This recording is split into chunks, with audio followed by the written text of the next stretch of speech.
These wagon wheels may not look like that much to you, but for so many here in Marks, Mississippi, it signifies hope, and it serves as a reminder of how their heroic efforts still benefit you today. Have you ever paid attention to a wagon wheel?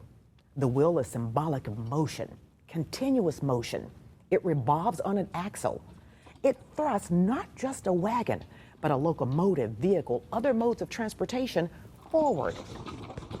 In 1968, 13 wagons, each pulled by 2 mules, kicked off the Poor People's Campaign.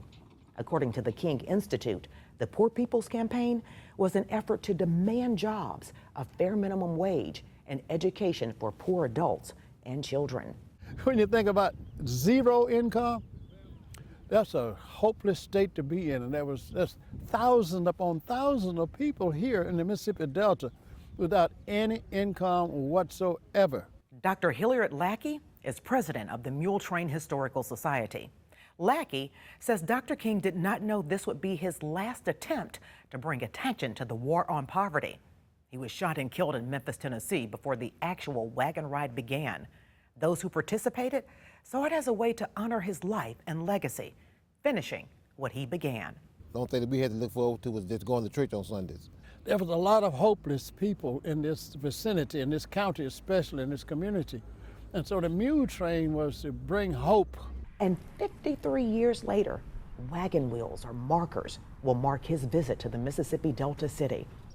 The first leg of the journey, Silent Grove Baptist Church, where Dr. King stopped to rally support for the Poor People's Campaign. Valley Queen Baptist Church, when he visited a local Head Start program and saw homes and people living in extreme poverty. And the infamous Cotton Street neighborhood, where he wept and where what he saw actually inspired him to take up the fight against poverty and economic injustice.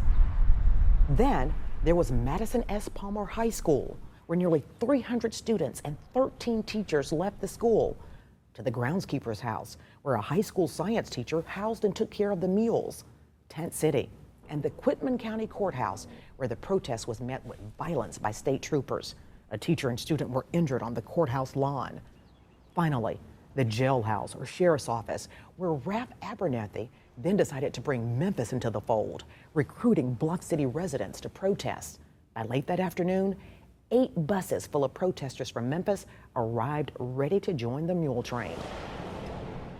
Not only did the mule train get such programs as Pell Grants that students use today, but also the WIC program to feed children.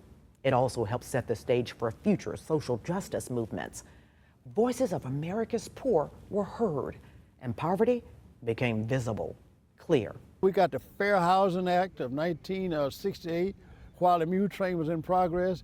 We also got the groundwork laid for Pell Grants, and that the school system could no longer turn down free and reduced meals in schools. It left up to those who are living, who can remember some of the things, and had witnessed some of the things that had happened, to keep this dream alive. So remember how our story began with the wagon wheel? It has been the theme without, and it is how our story will end. Because without the foundation of the wheel, it would be difficult to produce movement. It was the wheels on those wagons that propelled the Poor People's Campaign forward.